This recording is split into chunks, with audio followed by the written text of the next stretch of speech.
Whoa! We Oh got a boy. we got an interesting tale to talk about today, but we'll wait until the actual show starts. Yes, definitely. Definitely. It is certainly interesting. You may also notice, Noah, I don't know if you saw my video today about iPads. I figure we'll start the show with that because I've got them behind me here. Yeah. Interesting, very interesting reception. Uh, it was something that I was kind of curious about, so I did a community post, and then the results of the community post, I was like, "Dang, this is crazy! I got to make a video on this."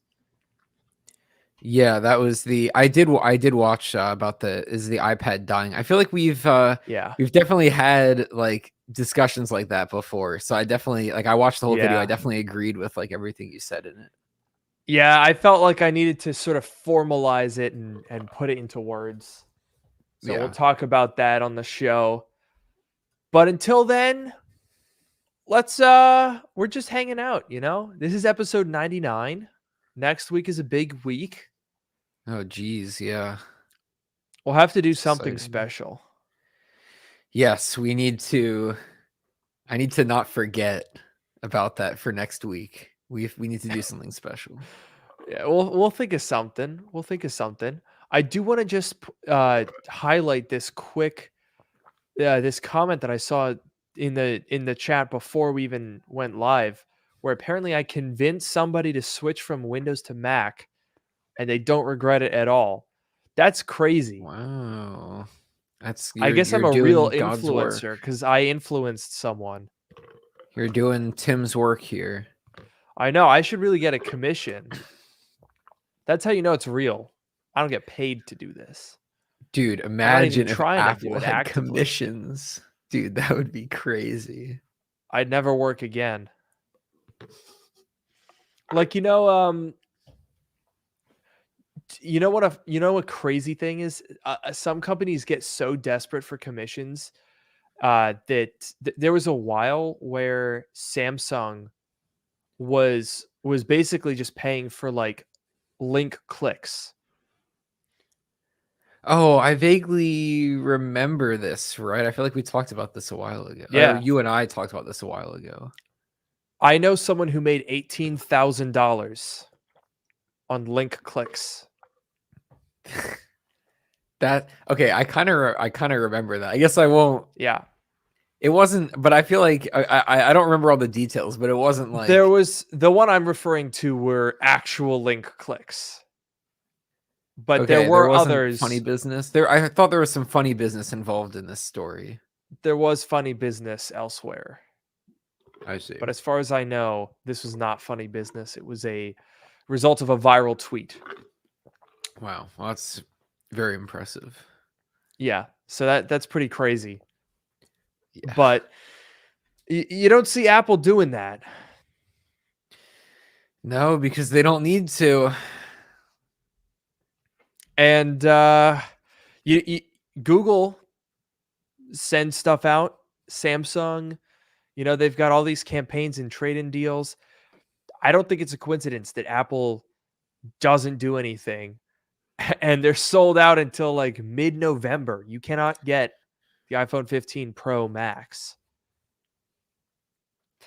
Yeah, I don't know, dude. Apple just they don't I don't know, they have such like a cult like a not a cult, but they have such like a an You could say an cult. an aura. Sure, it can be a Oh, cult sure. around It's them. a You know cult. what it's such a I don't know, it's just like such a but it's not even okay, maybe I don't know, maybe we drank the Kool-Aid or whatever, but it's just like I don't know, their stuff is good, Yeah. but it's just the way that they position their stuff. It's like who was it? Maybe you said it that was like it's like they're the only company in the world. Like when they do their keynotes, they act like they're the only company in the world. They don't even need to Yeah. worry about anyone else, right? Like it's just No, it's they that whole talk thing. about the way that they talk about their stuff just makes it sound like they are the only thing that exists. Like you kind of feel like there are no Android people, there are no alternative products. It just feels like when you watch an Apple keynote that is all there is. It's crazy. Yeah, and that I At mean they least if can you've do had it. the Kool-Aid. Yeah. But that's that's the power of Apple. They can do That's it. all you need. And I will say, every year there's the naysayers saying like, "This is it. They're done. Steve Jobs is gone. They're doomed." They don't seem very doomed to me, to be quite honest. Yeah, I think I think they're doing just fine. I think Tim Cook is doing a pretty good job. I think the shareholders are probably pretty happy with him. If only the environment was as happy. But I guess the That's environment true. is not as important as the shareholders, as per usual. Well, Mother Nature was pretty impressed, in that video. Yeah, So, mother definitely not a paid actor. yeah. Uh, you know what? Why don't we start early? Because there was all this talk of Android. I've got three topics, big topics for tonight: Android, All right. iPads, and the third topic that you know what it is. Yes, indeed. So I think we just get into it. Let's go for it. Welcome to Dark Mode, the podcast that brings you sage advice from two technology experts. And that's not just what we call ourselves. It's what our moms tell people when their friend has an Android and they don't know how to talk to them because they've only ever used an iPhone. I'm your host, Luke Miani. And I'm your host, Noah Rubin. On the show, we take questions from listeners, attempt to answer them to varying degrees of success, and maybe even have a laugh or two along the way. And I've actually had more than 2 laughs along the way in the previous couple of days here, Noah, because something that I have noticed making videos on TikTok is on TikTok you get a lot more like hate comments than you get on YouTube. I think it's because people on YouTube are selecting the content that they're seeing, right? It stands to reason that you follow people that you like, you watch videos from people that you like, and you tend to watch videos that are similar to other videos that you like. So in general, I find YouTube to have more positivity, whereas on TikTok, where things just kind of appear in front of your face, oh, the comments, the comments are hilarious. I've only posted. I'm a very bad TikToker. I should point out. I'm very infrequent and sporadic when I post, but when I do, especially now with the iPhone, and as I've been posting about it, I've also been seeing more videos about iPhones, and every single time there are comments that are exactly the same. Every single time. Let me give you an example. The big thing that's going viral on TikTok, because tech goes viral on TikTok in a different way than it does on YouTube. It's a lot more lifestyle based. It's a lot less like testing and reviewing, and it's more like, this is something I did with the new iPhone 15. That's kind of the formula for going viral on TikTok. And the big thing this year is the 5X lens. People at concerts or with some cool view, and they start zoomed in and they're like, yeah, you thought that was the video. Well, look how zoomed in that is. And then they zoom all the way back out. People love the 5X telephoto lens on the iPhone 15 Pro Max. Specifically, a lot of those videos are using the digital zoom, the 25X, but still. And every single time somebody talks about an iPhone camera of any sort, but in particular the 5X lens, the comments, there's always within the top 3 a comment that says to the effect of, "Oh, bro, you think that's cool? You think that that's interesting or impressive at all? My Samsung Galaxy S23 can do that so much better. You're an idiot because you spent money on a phone that you chose, but the phone that I chose to spend money on is so much better than yours. And you're a bad person for buying that phone. And everyone thinks you're an idiot and that you're ugly because you didn't buy the Samsung Galaxy S23 Ultra because I had the better camera. And that makes me a better, more interesting, and more successful person than you. So you should just cry yourself to sleep and throw your phone in the garbage because it sucks. Wow, I like the Tim Robinson-esque voice there. That was very good. That is literally that is how I read it in my head because it's comedic. It's like these are people who are so invested in what brand made the rectangle in their pocket, and they're acting like I can directly quote a comment. I bet you I can verbatim find a comment and go find a video that I've never seen before and find that exact comment. Okay? Here's we're going to do this live, all right? Because it is literally every single video. If someone talks about an iPhone, specifically or especially the camera, you will see a comment that says laughs in S23 Ultra, or iPhone can never be as good as S23 Ultra, or Android owners be like looking eye emoji. Okay. We're going to find this right now. I'm looking up iPhone 15 Pro Max. That's all I'm looking up. Okay. Here we have our TikTok feed. And I want to find something specifically about the camera. I'll add camera. Okay, here we go. We've got top likes. Okay, here's a moon photo. You already know what's gonna happen. Okay, Oh yeah. this is somebody taking a picture of the moon with ProRes RAW. Okay, so here's a pretty mundane video of them zooming in on the moon. And then I'm assuming, oh, there's clouds that helps you focus. Oh, wow, look at that. They got a picture of the moon. Let's pull up the comments here. Comment number 1, random people, Samsung Galaxy S23 Ultra. That one is at least making fun of them. Comment number 2, though, Samsung Galaxy S23 Ultra, stone Easter Island head emoji. It's crazy how 25x on iPhone looks about the same as 100x on Samsung. Is that it? My Samsung had that back in 2013. First of all, no, it didn't. Laughing in Samsung S23 Ultra. There it is, verbatim. Word for word. I'm telling you, every single video. I don't understand. I mean, look, I get that especially the moon feature has been a feature. Kind of. It's very much AI enhanced and kind of fake, if you ask me. But like, dude, it's crazy.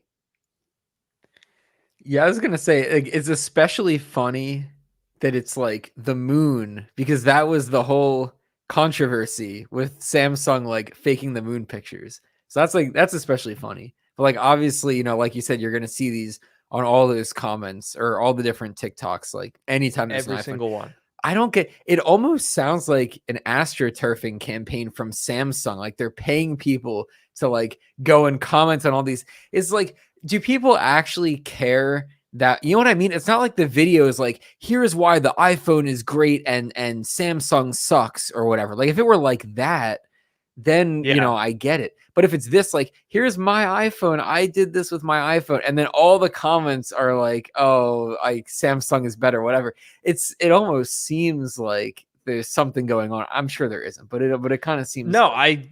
I definitely get why you would think that. I mean, if I go to like this is all on other people's content, but of course I talk about Apple stuff too. So I've done like 5 or 6 or 7 videos about the iPhone 15, and every single one of them, no matter what the topic is, there's just so many people talking about Android phones. I'm like, dude, if you are so happy with your phone, why are you watching this video? Because I'm not going to lie, Noah, if I'm on my timeline and I see somebody talking about an Android phone, I insta scroll back past that video. I'm not gonna watch that. I don't give a shit. Yeah, that's fair. It's like, yeah, it's one thing to like not care and skip past it like you do. It's another thing to be like, okay, I don't use Android phones, but like I'll see what's going on over there, on the other side of the fence and you watch it. But it's another thing to be like, I'm going to go watch this video and then go hate on it because Yeah. I like, it's like you look at it and you get like a gut reaction, like a primal instinct that you're like, oh, Yeah. Android bad or iPhone bad. And then you go write a comment about it. It's like ridiculous. They've got to be compensating for something, right? I mean, I don't think that you see that the other way around.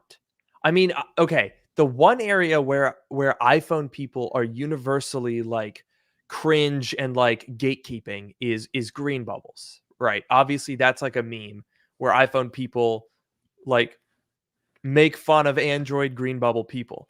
But for every other feature, Android bros seem uniquely obsessed to the point of being like a hyper fixation with not only not allowing you to enjoy something that you find interesting, but having to tell you that it's actually bad because Android is better and first and more impressive and better value. Like there's no allowing for things to just be like good. Like when Android phones adopted the dynamic island, right? A lot of Android phones have been taking that feature and making some version of that. And people are always like, "Oh, nice, they copied the dynamic island. That's funny." Right? That's what the iPhone reaction is to that. But you don't see this like visceral like you're a bad person because the phone that you bought, I had that feature already. So your phone is worthless garbage. Like, I'm like, whoa, bro, chill out. I just like a feature. Like, what is with this like visceral hatred? Yeah, I really don't get it. I find this really interesting though because like I've never been on TikTok, or I guess I should say like occasionally someone will send me a video and I'll look at it in like the web. Like I don't have an account, so I'll look at it in the web. But like I don't have the app, I don't have an account. I've never like used it. So I feel like it's like a whole other world. It's like you were saying that like, tech discourse on TikTok is different than tech discourse on like YouTube or probably Twitter or whatever. Like they're all a little bit different. So I don't know. I find it very interesting. Like I wasn't even Yeah. aware. I'm aware of the general like like Android versus iPhone like discourse or whatever, but like it sounds really toxic on TikTok. Yeah.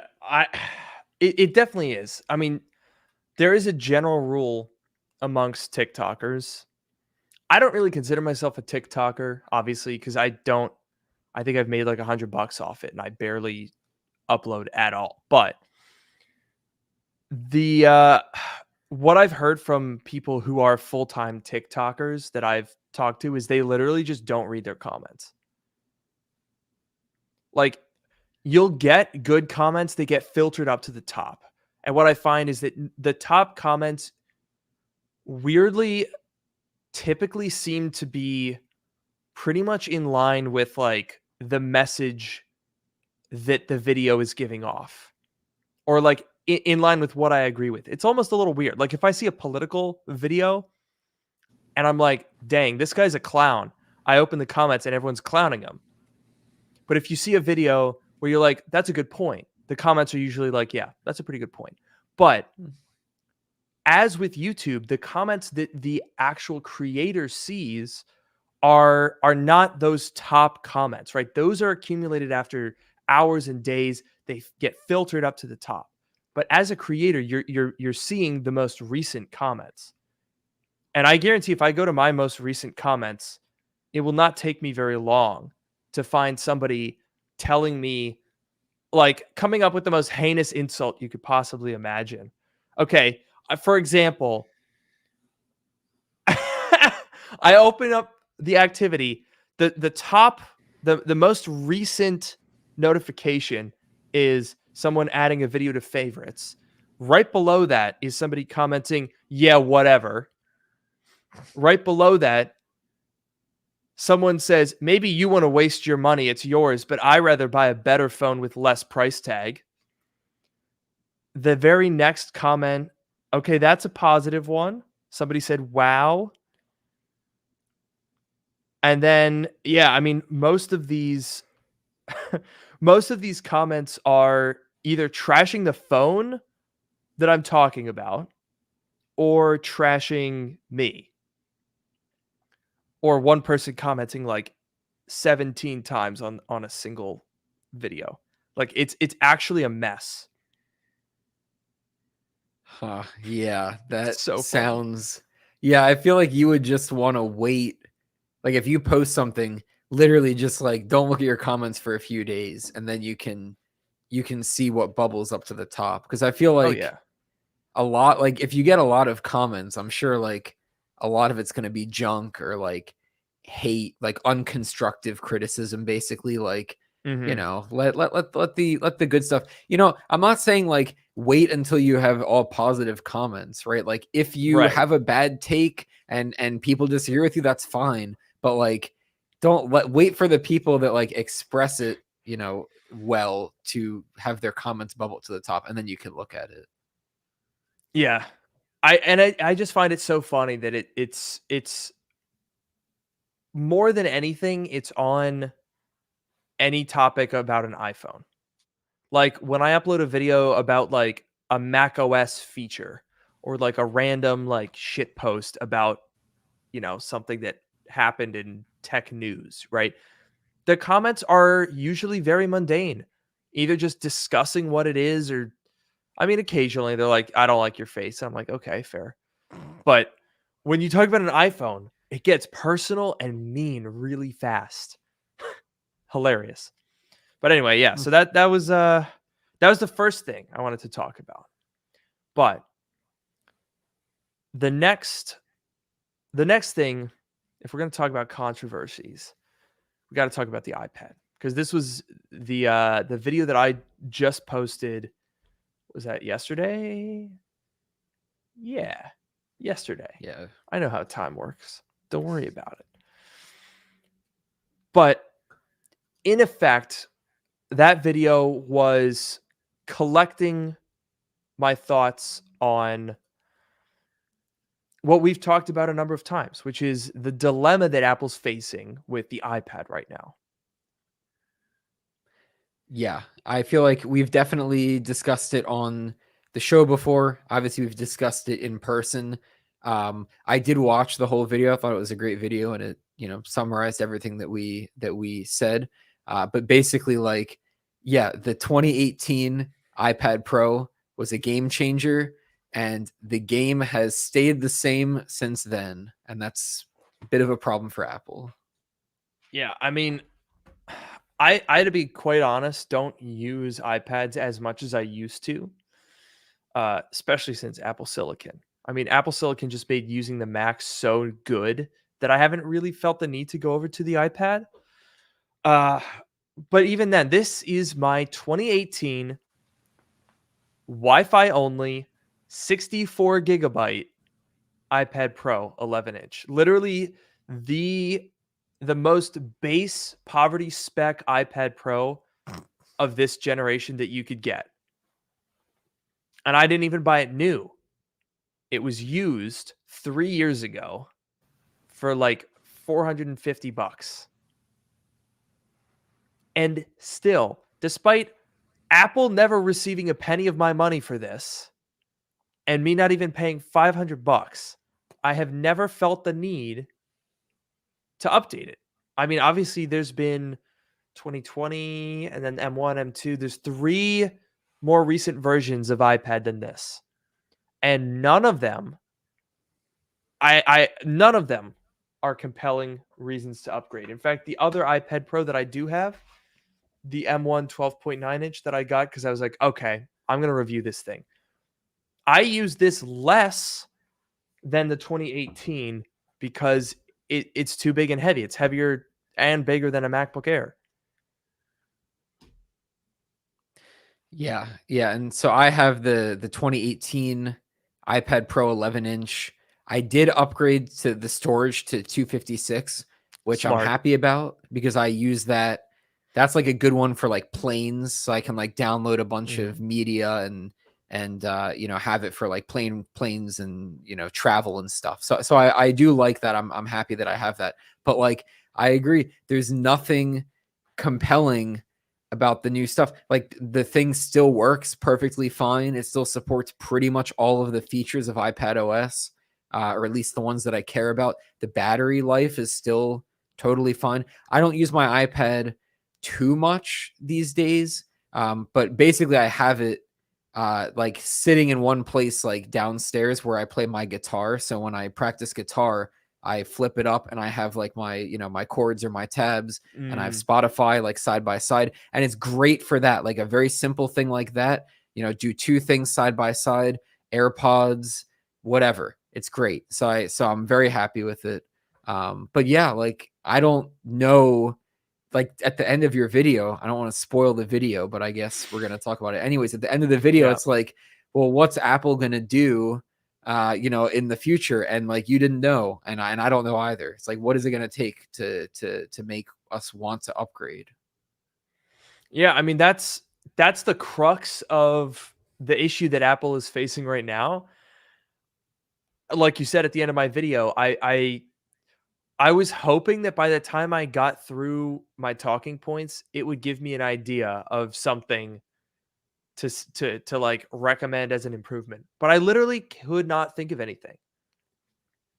I have no notes for improvement. I know that the product isn't as useful as it could be. Not to say that it's useless, but that the things I find it useful for don't necessitate an upgrade past what we already have. So, for example, what you just mentioned, watching media on a plane, pulling up uh, chords, pulling up Spotify. I'll use it for browsing. I don't know. I do like to use it to browse like news or I'm moving soon, so browsing Zillow because interacting with a touch screen to zoom in and out of maps is pretty nice. These aren't, massive pro level tasks. These aren't tasks that need an M2 chip. And so, when Apple says like, "Oh, well, guess what now it's a mini LED and now it's 15% faster." I'm like, "Okay, well, I didn't really need any of those things." I honestly use the 2018 iPad Pro almost exclusively in terms of screen time for watching downloaded content on planes. It's great for that because it's small. You can detach it, so when you have to like put your tray table away, you can just hold it. Stuff like that. It's good. Reading news, doing stuff that I would do casually on a phone, but just to have a bigger screen. But honestly, I will go months without using any iPad and not really feel the heat that bad. Yeah, that's totally fair. And I feel like it's tricky, you know. So you included like in your video a little excerpt from when the iPad was announced, right? And there Yeah. was Steve Jobs saying like, here's the phone, here's the laptop or the computer, and the iPad has to be somewhere in the middle. And that's kind of a tricky thing, you know, from the get-go to put something in the middle there. But there was a comment, I think it was a comment on your video, and I wish I remember who it was from, but it was really interesting. They basically said like, the problem isn't necessarily with all iPads, but more Mm. specifically with the iPad Pros, which I think you were kind of getting at a little bit, you know, in the last thing you said.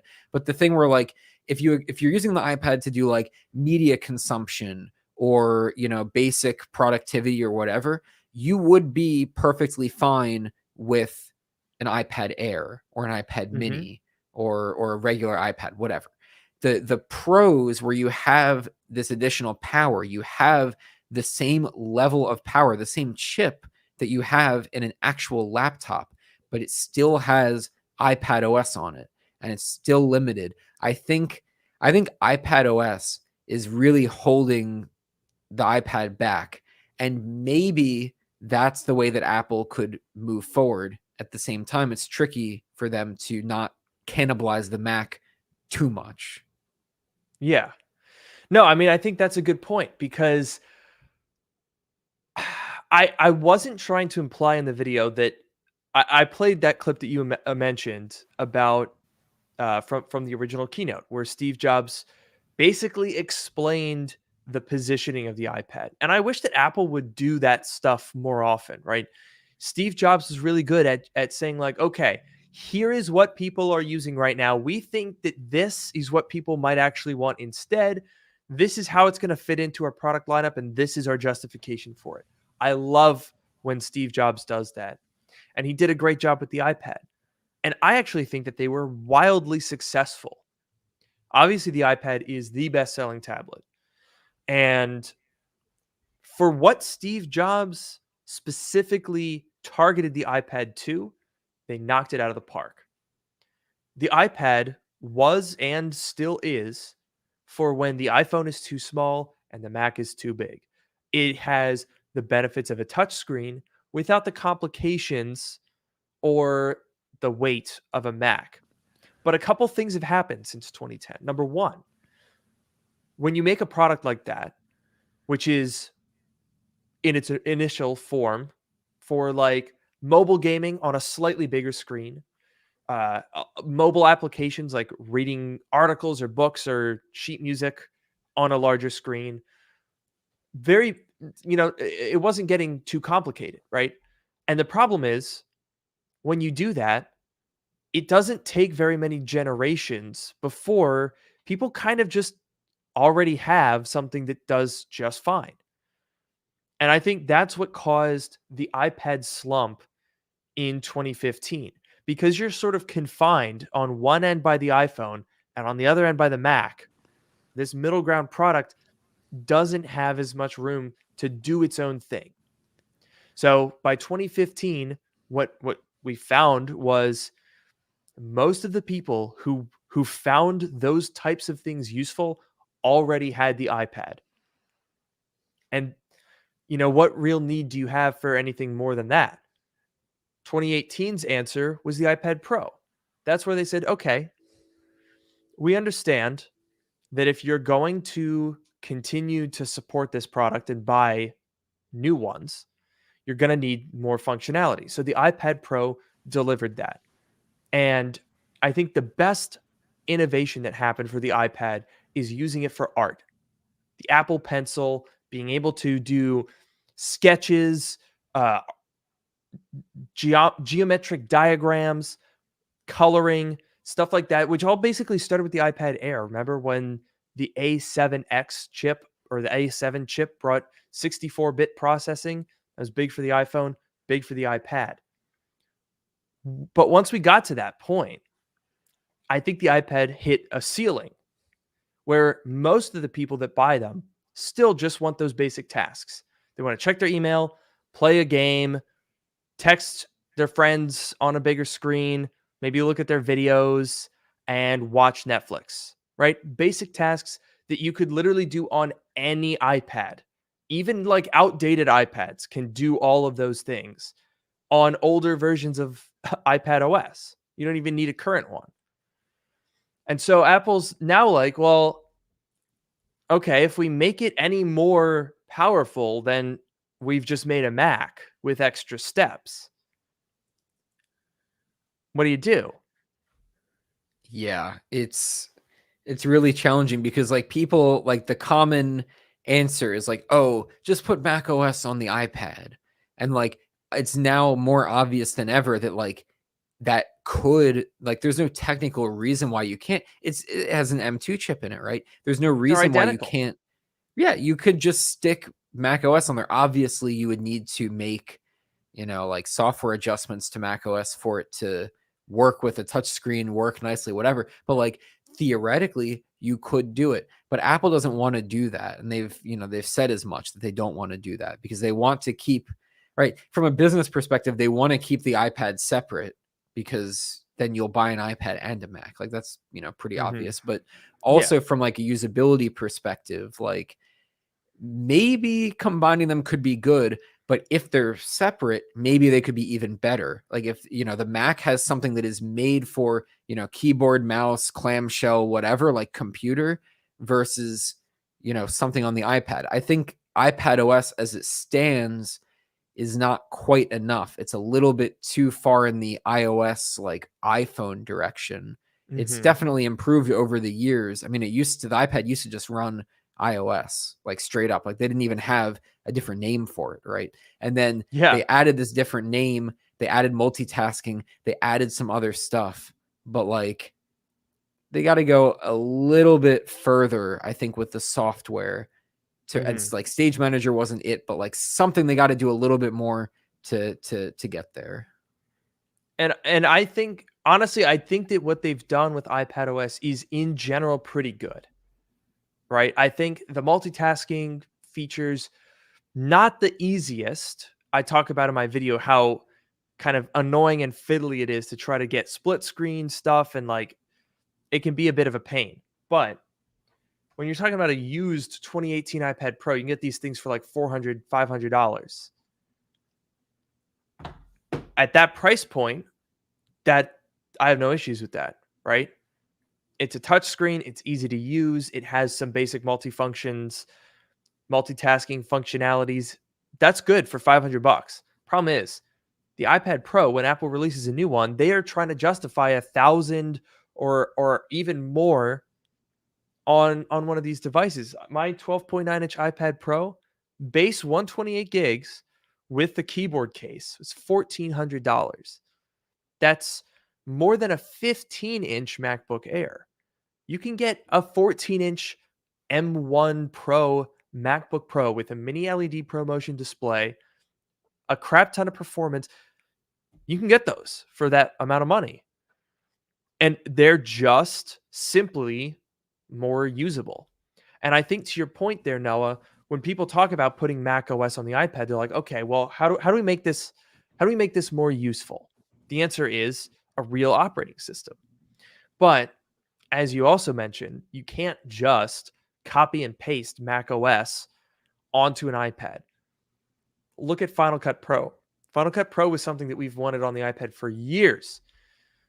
And when you think about it, it sounds simple, right? Oh, just put it on there. But all of the ways that you interact with Final Cut Pro are completely non-touch. So obviously you're going to have to rethink how the app works, which Apple did. And I think they did as good a job as they could do, but it's still not as useful as regular Final Cut. And I don't know very many people who are using it for anything more than very basic stuff.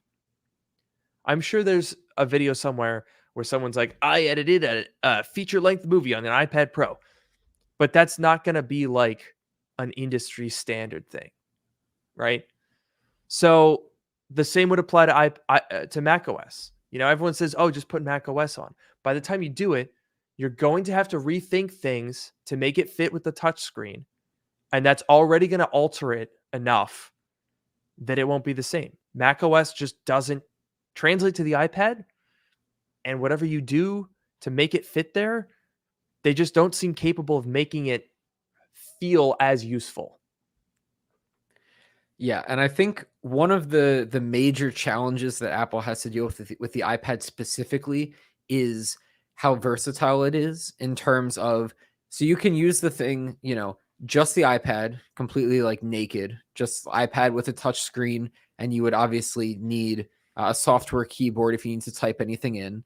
You can add the Apple Pencil, and now you have the pencil as a means of input in addition to or instead of touch. You can also add the keyboard. So now you have a keyboard. You can also add a keyboard trackpad combo. So now you have both a keyboard and a trackpad, right? Like Mac OS, let me put it this way. If every iPad came with a keyboard case and the keyboard case were like attached to, like if it were like the Microsoft Surface, if it were like that, then I feel like you could theoretically put Mac OS on it. Because you're like, okay, people are gonna have a keyboard and trackpad on this thing pretty much all the time. whatever, I guess. And there's still considerations, there's still some challenges, but the problem is you need to support the people who have just the plain iPad touchscreen and the people who have the keyboard and trackpad. People like me, I have the old keyboard case with no trackpad, and I also have a pencil, which I sometimes, keep on the iPad, sometimes not on the iPad. There's just so many different ways that you can configure the inputs, and whatever software is on there has to work well with any of these, right? And I think, first of all, that's a challenge. And second of all, I think that's the reason why iPadOS is limited right now, right? It obviously came from iOS. It started with iOS and kind of branched off, but it's always been much more optimized for the touch input. And so you can use a mouse and keyboard, right? If you're on the home screen and you move your trackpad around, you'll get a little cursor, but you still have a bunch of little app icons that are all with a ton of a ton of separation between them, a bunch of little icons in a grid. It's very clearly inspired by iOS, meant for the touchscreen, and the keyboard and mouse stuff, or the trackpad and mouse stuff, just kind of works too, and it does something there. But it's just challenging to move on for that, and work with all these different means of input. I think I've realized something. What? When you're talking about these different means of input and if it's like a Surface Book, that really let me realize what I think the issue with the iPad, with other tablets from Android manufacturers, even convertible laptops, all of these devices that spawned after the original iPad, right? The iPad kicked off this alternative laptop computing device trend. What's a computer? Exactly. The problem is, I think that those are solutions in search of a problem. You'll notice that as it kind of started with the iPad, right? The iPad was the first tablet that gained mainstream appeal. After that, Android manufacturers started making their versions, right? With Android on a big screen. It's a very similar concept. And then you started to see Microsoft say, okay, well, let's do Windows 8 optimized to be both a touchscreen and a laptop. We all know how that went. But the concept persisted. What if your laptop had a touchscreen? What if your laptop had a screen that could come off and be a tablet, but then go back on and be a real laptop again? What if you could turn your laptop around and then it's a tablet without having to detach anything? What if you could swivel the top down onto the keyboard and then it's like an easel? You see all of these different formats for tablets, for laptop tablets, tap tops, laplets, all of these different things. But none of them have ever really replaced or competed with in any serious market share way the traditional laptop, because the traditional laptop, literally since 1991, has had the same formula, and I guess people just don't really think it needs any work. I would equate it to the foldables trend, right? We used to have a whole bunch of crazy, wacky, goofy shapes for phones. The candy bar, the slide, the flip. My mom had a phone where it was a flip phone like this, but then it had a double hinge, so it could go sideways, and the keypad was e-ink. So when you flipped it up, it was a number pad for dialing a cell phone. When you flipped it sideways, it was a QWERTY keyboard. We had all these crazy, genuinely very cool and interesting ways of doing stuff. And then Apple just went, no, rectangle. And we've been on rectangle ever since, till they started, oh, well, what if that's bending screen? Or what if it folds in half and it got bigger? But all of those, again, are solutions in search of a problem. We've done laptops a certain way. We've done smartphones a certain way. those are interesting takes on it and they appeal to some people, but I personally don't believe that the iPad will replace the Mac, that convertible laptops will replace like regular laptops, or that folding phones will replace rectangle phones. Yeah, I mean, I'm inclined to agree. Our pal Concept Central in the chat here basically said just about what you said as well. So I think a lot of us agree, and I agree. Yeah, solution in search of a problem. Definitely, like when you look at Steve Jobs' value proposition for the iPad, he laid it out. He had the reasoning, but it's definitely not as strong as like the iPhone or the Mac. It was more like, what if there were something in the middle in between them? And like, yeah, it's good for some things, but it's not as like strong or as core of a Right. need as something like the iPhone or the Mac would be, right? And I think, to put it another way, so it's a solution in search of a problem.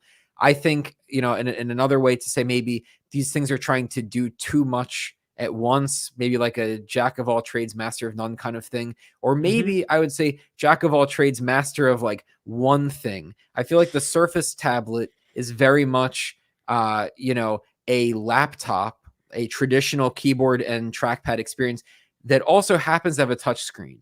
And that's good, right? If you want to open up like a drawing app and do some drawing, or you want to like tap on some icons or whatever, you can, but it's primarily meant to be a keyboard and trackpad experience. The iPad is the opposite, right? It's at its core a touch screen experience, a large iPhone, tablet, whatever experience.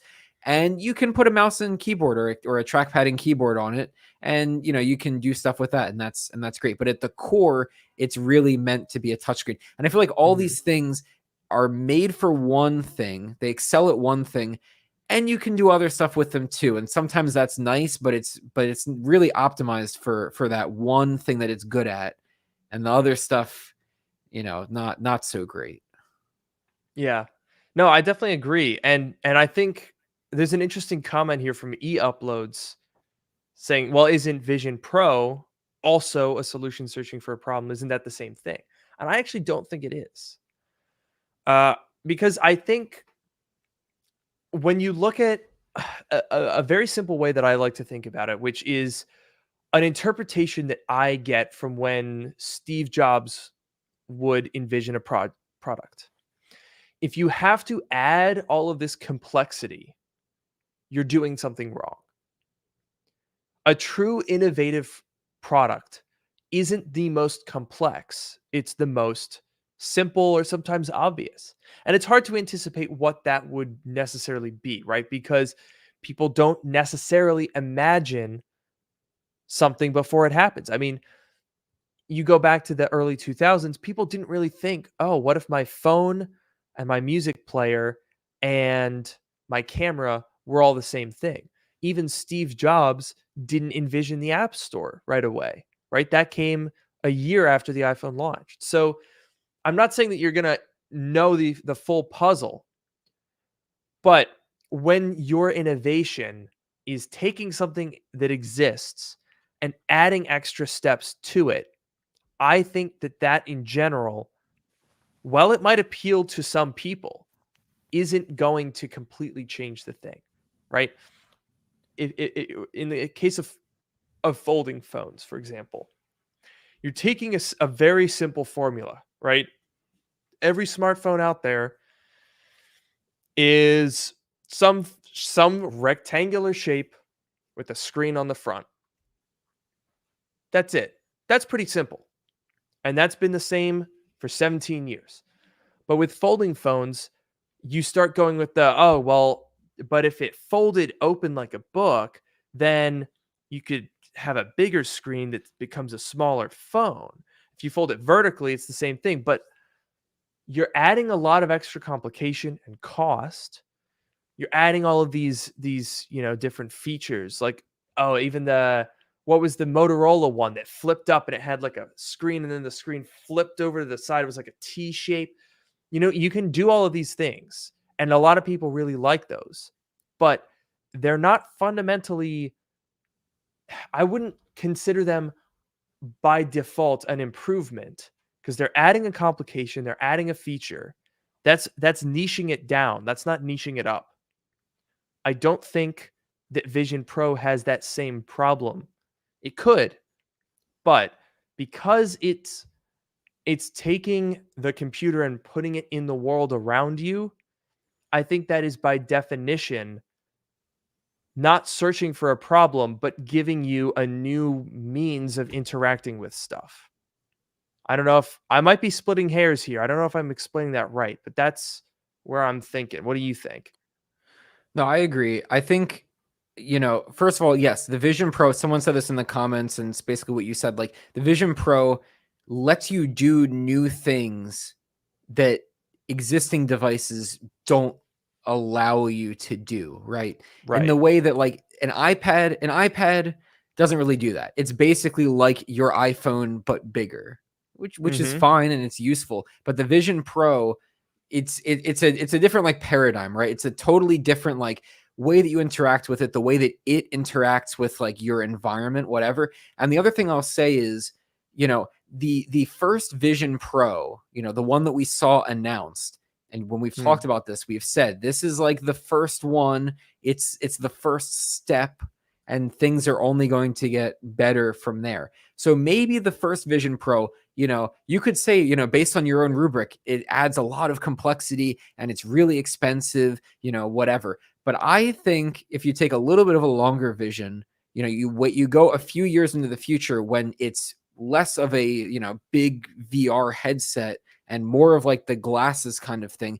And I think eventually it has the potential to replace the phone, right? Instead of carrying this like this rectangle, this brick in your pocket, it's just there, it's on your face.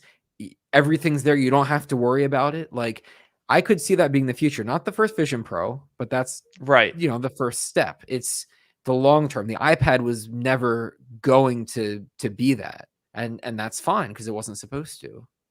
Yeah. No, and I think you're right. The iPad is perfectly fine being what it is. The iPhone obviously was a big thing that grew into a phenomenon and took over the world, basically. Not just the iPhone, but the smartphone and the rectangle brick, basically. But I think you're right. And that's a good way of explaining it for Vision Pro.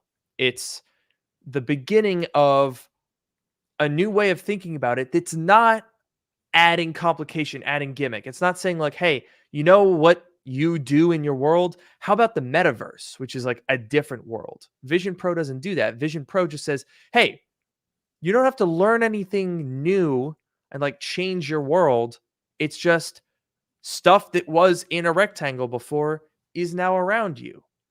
And that means you can do some more stuff. It's logical. It makes sense. It's not a reinvention. It's not trying to like twist something existing and tweak it. It's, I think, weirdly simple. I don't know. Yeah, and like that's why we don't have to go on a whole Vision Pro tangent, but like it is very exciting. Like we're getting theoretically getting closer to it being available, and it is exciting, right? It's like it's the first step. It's gonna be a rough start. I think it's gonna be very cool. Some parts of it are gonna be very rough. The battery and the cable that goes down your head, whatever, that kind of stuff. But yes, it's the first step, and a little while down the line when those things are ironed out, I think hopefully it'll be a bit more clear where this thing stands. It could be a supplementary device. Apple really has the choice. They could go down that road of like, this thing is gonna be a supplementary device. I don't think that they want to do that. I hope that they don't do that, but they could do that. Or they could go down the road of like, this is gonna be the next iPhone, the way that the iPhone cannibalized the iPod. This Vision Pro or whatever becomes in the future might eventually do that too. Apple has the choice, and we're gonna see what they do. But I think there's at least potential for it to be the next step, and I think that's the differentiating factor. No, I think you're absolutely right. Yeah, that's the potential, and this is not all not all products have to do that. iPad, I think, as frustrating as it is and as sort of aimless as it seems, the iPad Pro is one thing. The regular iPad has stuck to that use case that Steve Jobs envisioned, and I think it still fits that bill.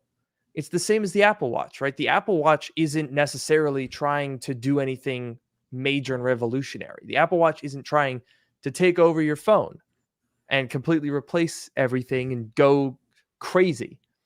But it does a good job of, it's getting updates. I will say we're slowing down a little bit, but the Apple Watch Ultra was a really nice, refreshing way to be like, okay, look, this is a great additional feature that we're adding on top of the Apple Watch. It's not changing anything. It's not gimmicking it, but it adds another option that you can choose if you want, like a dive computer on your wrist.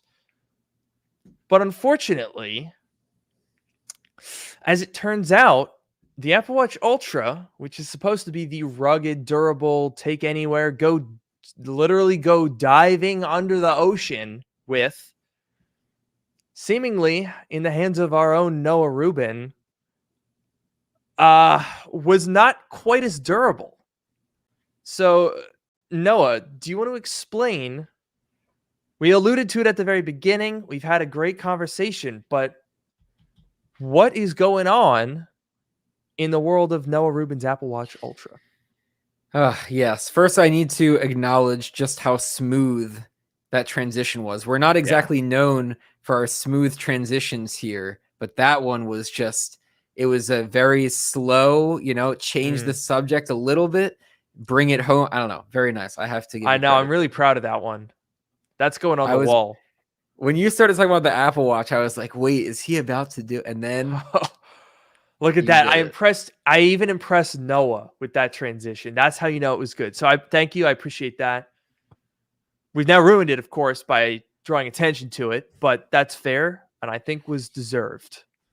I think it was deserved, but you know what was not deserved was what happened to my Apple Watch the other day. I'm speechless. That was one of our classic transitions. Yeah, but that's more like let me get into this. Yeah. Yes, we've saved the best for last, so I'll get into this. You might not notice anything different about my wrist. Yeah, it looks fine. But here's another Apple Watch. Right? I don't know. Kind of weird. I don't even know about this. You don't know about this? The second Apple Watch.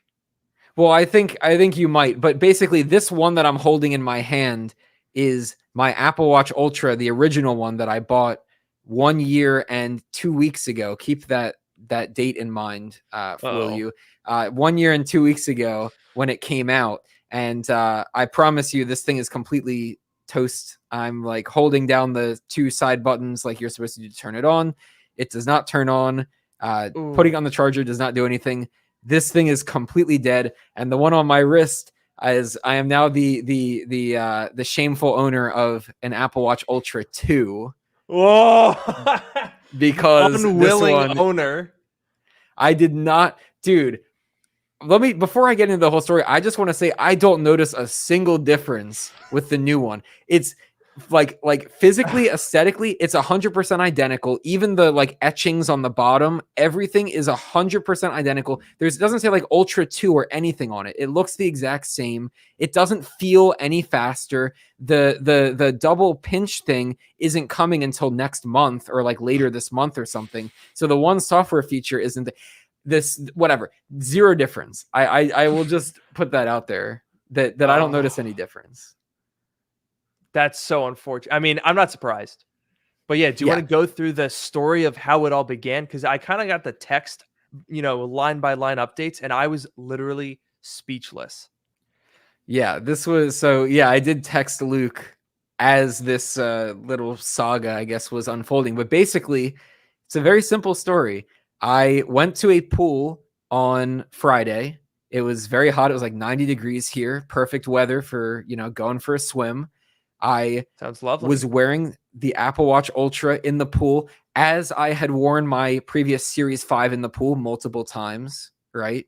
Series 5 in the pool, totally. Since the Series 2, I think it was the Series 2, right, where they made it water resistant and they showed the ads of people swimming in pools, whatever. So I wore the Ultra in the pool. I started my, swim workout. The little water icon was on. It was, whatever water mode was activated, whatever. I went for a swim. It was totally fine. I was literally in the pool for, I think, 30 minutes or, 45 at the most, but I think it was like 30 something minutes. And towards the end, it started like acting weird. It was like, I think I like went to pause the workout and the screen was like not responding.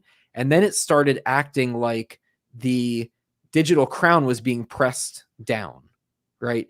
Which is especially bad because when you have water mode turned on, the way that you turn it off is by holding down the digital crown. So literally, that's not good. The watch was underwater and I felt it vibrating and I lifted it up out of the water and it was like deactivating the water mode. And it was like doing the thing where it like spits the water out of the speaker. And it started doing that while it was underwater because it thought the digital crown was being pressed down.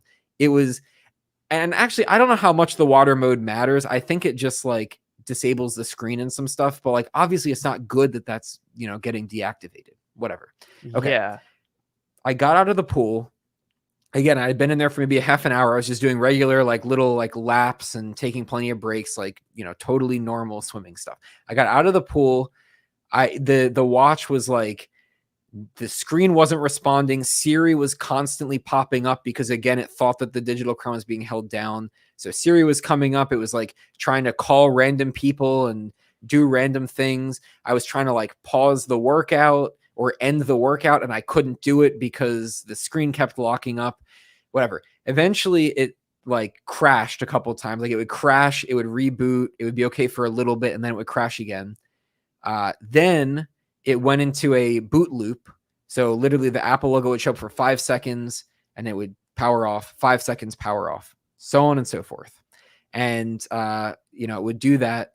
And, I would, it got super hot. It got like literally like too hot to touch. Like I would pick it up for a couple seconds and it would like physically, like, I don't want to say burn me because there is not like a burn, but it was like super hot and whatever. Then after doing that for like an hour or so, it completely died. So this thing's completely dead. No signs of life. Charger doesn't do anything. Buttons don't do anything. Whatever.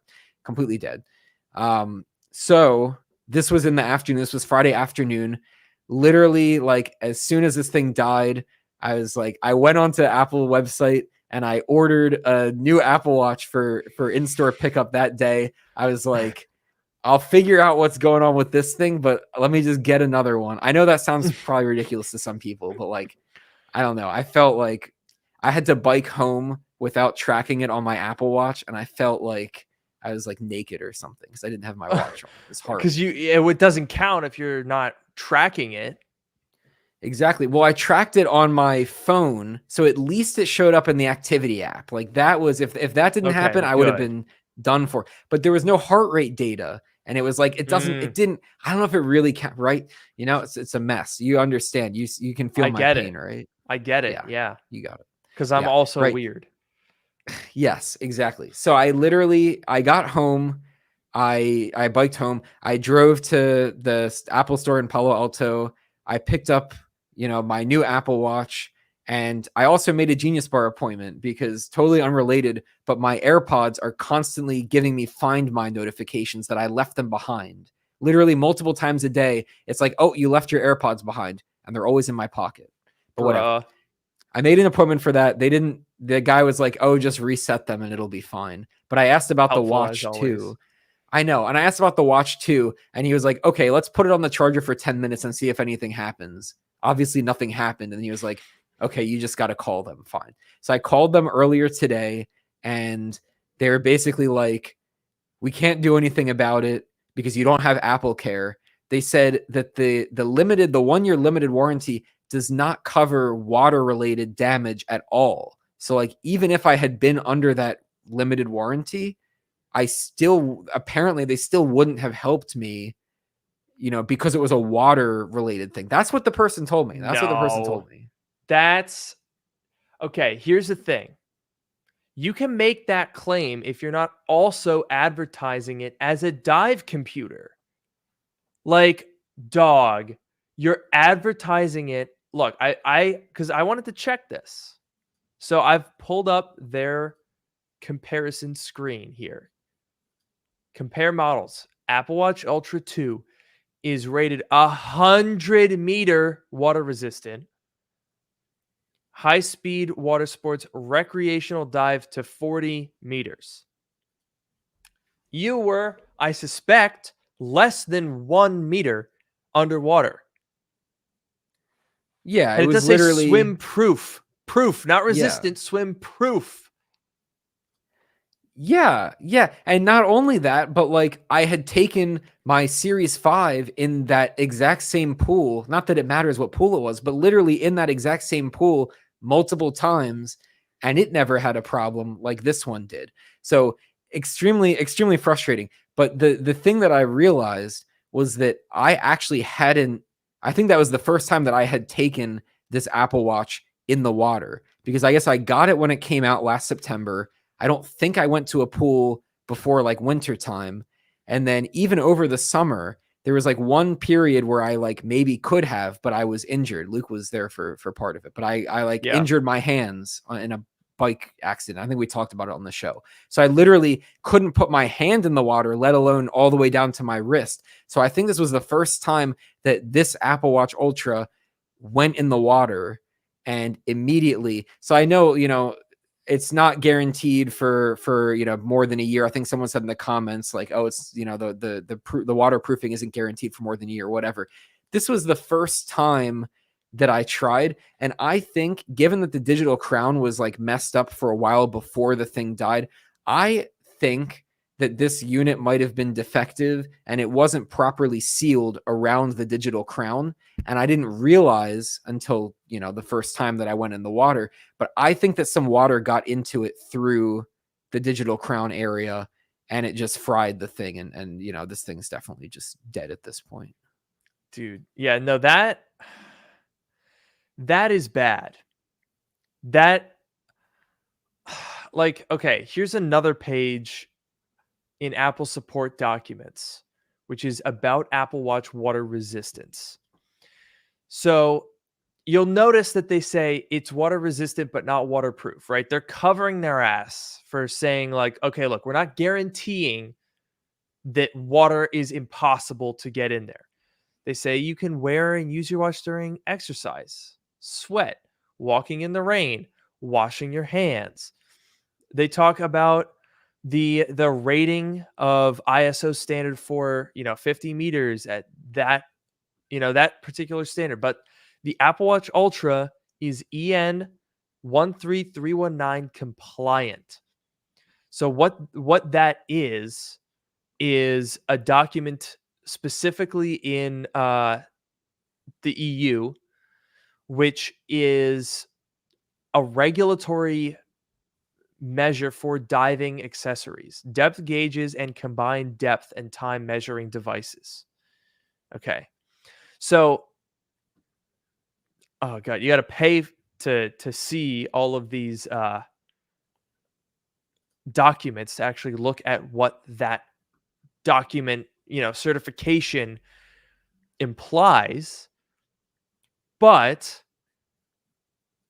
if you are advertising your device as being compliant for tested to engineering standard EN 13319 for dive compliance, that means that it is suitable for splashes, rain or snow, showering, swimming, diving into water, snorkeling, high-speed water sports, and scuba diving. That's what that encompasses. So I don't see how you can advertise all of that stuff, saying swim proof, saying EN 13319 compliant. And then when you do one of those things and it breaks, you just say, oh, well, we didn't promise that it was. We just said that it could be. So like every time you go in the water now, you're just gambling. And if your phone and if your Apple Watch breaks, it's sorry, that's your fault, even though we told you you could do that. That to me, dude, I think you've got a lawsuit on your hands.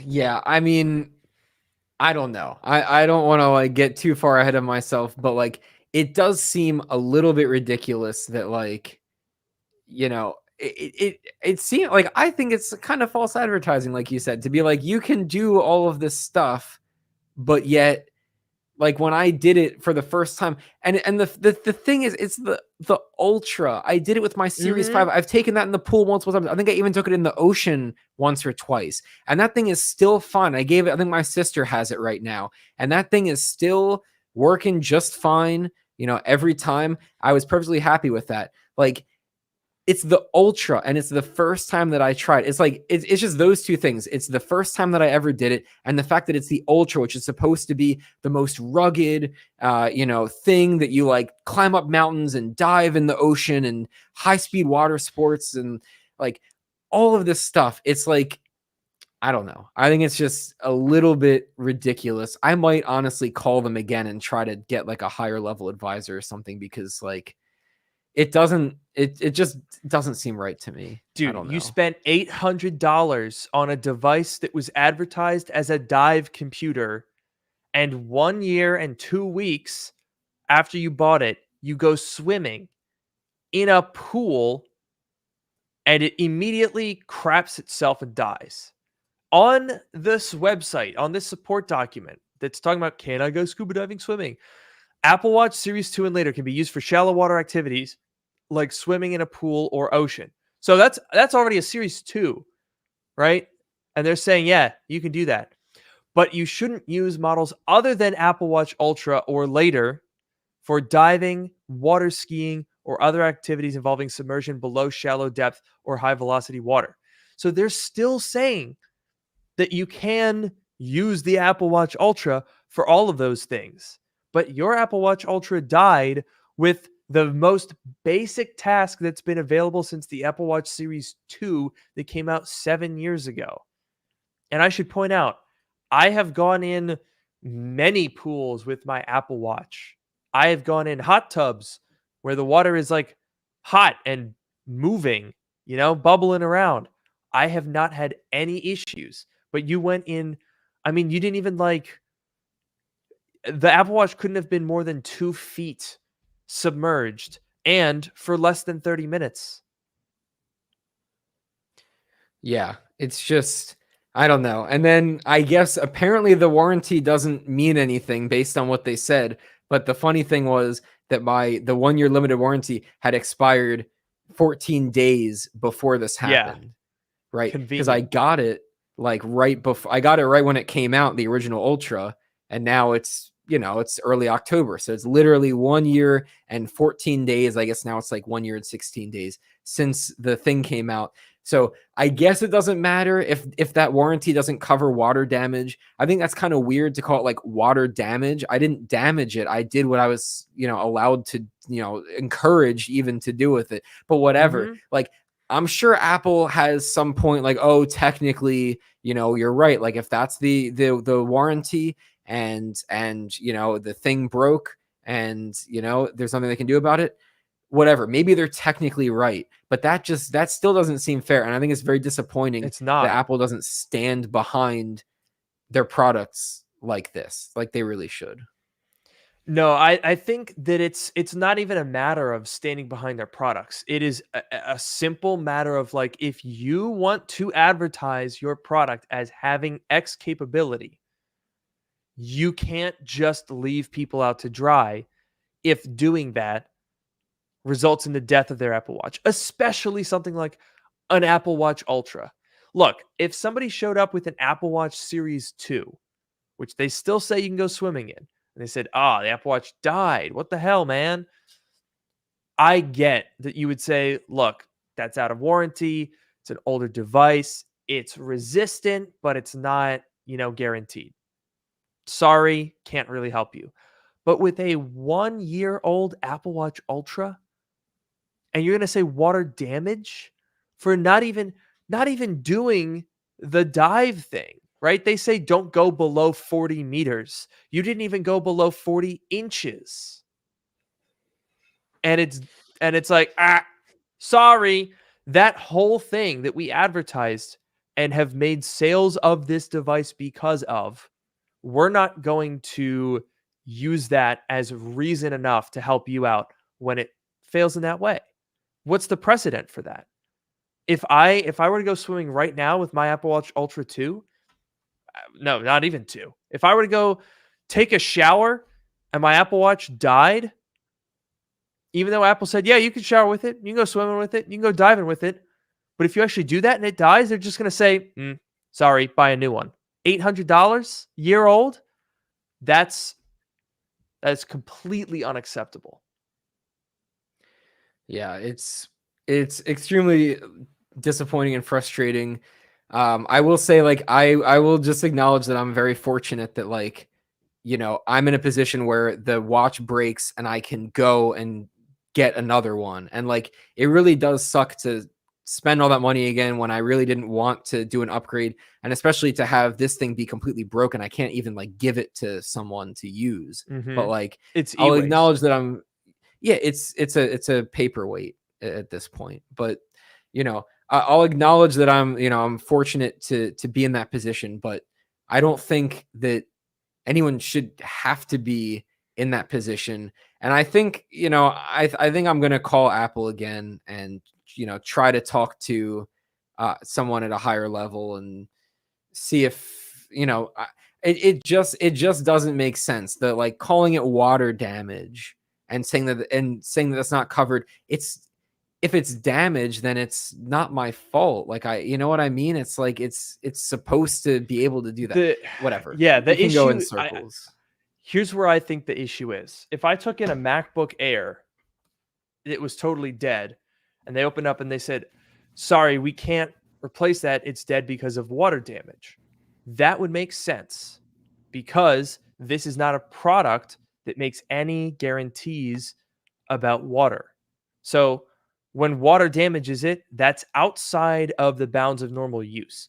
But when you take a dive computer and they say, sorry, it has water damage, I would argue the issue is not that the water damage is present. It's for this product to be water damaged, it would therefore have to be defective. I think that's the distinction that Apple needs to honor.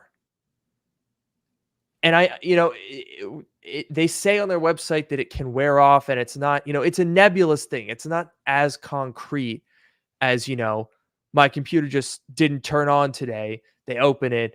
There's no water damage. It's a defect. Let's replace it. It's a little bit of a gray area, but I think in this particular case, and in any case like it, if you're going to say that your device is water resistant, if there's water damage, that means that it wasn't water resistant. That's a defect. Apple, as a blanket policy, doesn't cover water damage, but it doesn't make sense in a case where in order to damage it with water, you'd have to bypass a feature, requiring that feature to be not functional. I don't know. I feel like I'm going in circles here, but it seems pretty simple.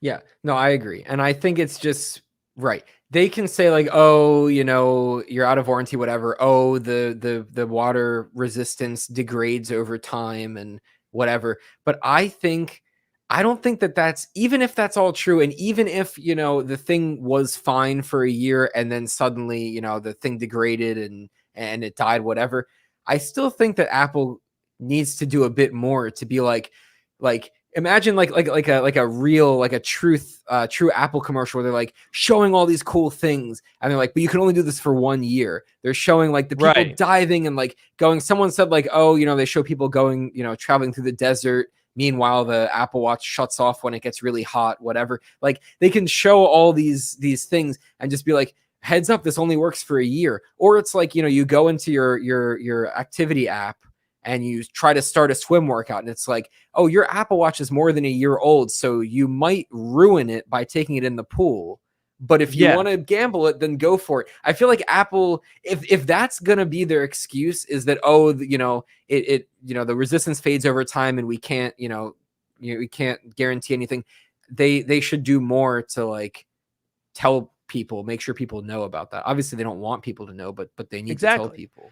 Well, but I think that's legitimately, I think that if Apple continues to just refuse to do anything about it, you should look into a consumer protection lawsuit, because you're in California, which is pretty much the only state that seems to give a crap about consumer protection, quite frankly. And Yeah. I think you would have a very reasonable argument to say, look, with the way that this product is advertised, there is a reasonable assumption that within its reasonable lifespan, it should be able to complete the tasks that it's advertised to do. You are using a 1-year-old $800 device that only just got a replacement. It's only 2 weeks from being the newest current product. This isn't a case of like, oh, my old Apple Watch from 6 years ago that's been through a lot isn't functioning as it should. This was your first time in the water. The device isn't physically damaged in any way. The device, there is no reasonable expectation that you have depleted the lifespan of your product enough that it wouldn't be able to fulfill its advertised functionality. That is, I think, a very like if I were you, I would absolutely, just keep escalating as high as you can go until you can say, look, this is a 1-year-old device that's advertised as being a 40-meter dive computer for scuba diving. There's no physical damage. There is no use of this device outside of the expected parameters. There is no reason that you should not be supporting a failure, a clear and obvious failure of this device to live up to what it is advertised to do. They're clearly, taking this very meandering bullshit line of like, sorry, water damage, can't do anything. But it's completely unreasonable. Yeah. And I mean, there's not much else to say. I completely agree with you. I will give Apple another call and try to escalate the issue a bit. I'll look into consumer protection, whatever. You highlighted this comment. Someone said, oh, they'll add fine print that the rubber gasket degrades after a year. First of all, if that's true, then they should do that.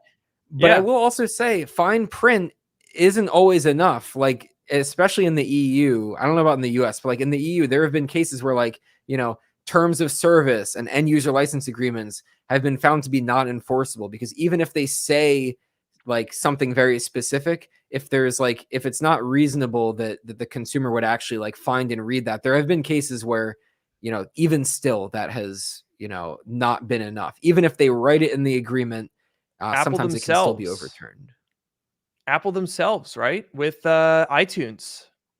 I think there was some policy in the iTunes user agreement years ago that was deemed like, again, it's the thing that companies hide behind is, well, it says that, so that's what it is. But what the law is able to do in many cases is apply reasonable assumptions, right? In this particular case, Apple might be technically correct that water damage isn't part of what they cover in their warranty, right? That could be the literal interpretation of their warranty agreement. But that is not a reasonable interpretation of the advertising and promised functionality of the device. So if by their argument, you're completely SOL if you have a water damaged Apple Watch Ultra, and I'm even just going to say Apple Watch Ultra, but realistically, this should be all Apple Watches for that situation. If that is the case and liquid damage is not covered, then they should put spoken wording in their commercials where they show people swimming and doing all this stuff, and they should say, plus it can go in a it can be a dive computer subject to your own risk. They would have to say, you need a disclaimer if you're going to advertise a feature but not cover that feature failing. Yeah, exactly. And the last thing that I'll say just to end this is that we both love Apple. Apple makes a lot of great products. There's a reason why when this Apple Watch died, my first instinct was to go and get another one, because it's like it's a great product and I love it, even though obviously there's some defect with this, this first one. It's the Apple Watch as a product is still great and I love it, but it's just there are times like, this time and before with my 2017 MacBook Pro 3-month saga, there are just some times where, Apple really tests, your loyalty. And I think that that's a place where Apple could stand to improve, because they make great products and we love their products. We love talking about them. But I think, Apple can do a little bit better with, with their support, and especially with recognizing, I don't know, like both of us, like we buy a lot of Apple products. We're super loyal. And, maybe if they can recognize that and say like, try and help out a little bit, do something. So maybe they will. That's an incredibly disrespectful way to treat a loyal customer. You have purchased their most expensive Apple Watch and they treat you like garbage. They're like, sorry, did a feature that was advertised to you and your watch is obviously defective? No, it's actually your fault. And even though you've spent thousands of dollars over more than a decade, we're just going to make you buy another most expensive Apple Watch. It's just lame and disrespectful. And it's obviously bullshit that you're going to, like, you can't advertise something and then just completely ignore that when it doesn't work. It's ridiculous. And especially with the way that you phrased it, where they said like this is not covered by the warranty. So it kind of, the way that you described it made it seem like even if you were under warranty, they wouldn't have done anything. Yeah, I was like, so even if I had that 1-year warranty, you couldn't do anything? And they said no, because it's not Apple Care. That's what they said. Bro, dude, no, this is going to the Supreme Court. You can't have a 1-year warranty. You can't. Okay, that's basically saying that you only get a real warranty if you pay. That's nonsense. Yeah, because like it almost seems like they copy pasted from all of their other things. Yeah. Like obviously, if a Mac or an iPad or an iPhone has water damage, that's one thing. But the Apple Watch, like we've already said this, is completely different, right? So there's no good reason to talk about water damage on an Apple Watch that you take in the water, Exactly. The fact that it's damaged is immaterial, because it shouldn't, only a defect would mean that it would get damaged in the first place within a reasonable degree of assumption. So yeah, I know. You absolutely give them hell. Don't roll over. Keep calling. Honestly, just mention the word California and lawyer. I bet you that if you give them enough hell, you will get an Apple Watch, or we're going to court. Yeah, that would be a whole other thing. But yes, I will definitely give them another call tomorrow and, see what I can do, see what they say. You know what I'm going to say, though? What? That we got really into tonight's topics and we ran a little long, which means it's overdue for us to, unfortunately, end the show. Yeah, we've gone about 23 minutes over time here. I think that that might be a new record, or it's definitely up there. It might be. It might just be a new record. Yeah. I'll tell you what you got to do right now. After we end this show, go swimming with the Apple Watch Ultra 2. Oh, geez. I was thinking about that. I was like, now I gotta go swimming with the new Apple Watch as soon as I get it to see if it's defective or not. So maybe I should do that. There you go. Just like draw a bath and just sit in the bathtub and see if it dies. Yeah. Yeah. You never know. Absolutely. But I do know that this episode is now definitely officially over. Thank you guys so much for watching. We'll be sure to give you updates next week with whatever happens. I've been your host, Luke Miani. And I've been your host, Noah Rubin. Have a great night, unlike my original Apple Watch Ultra. Nice.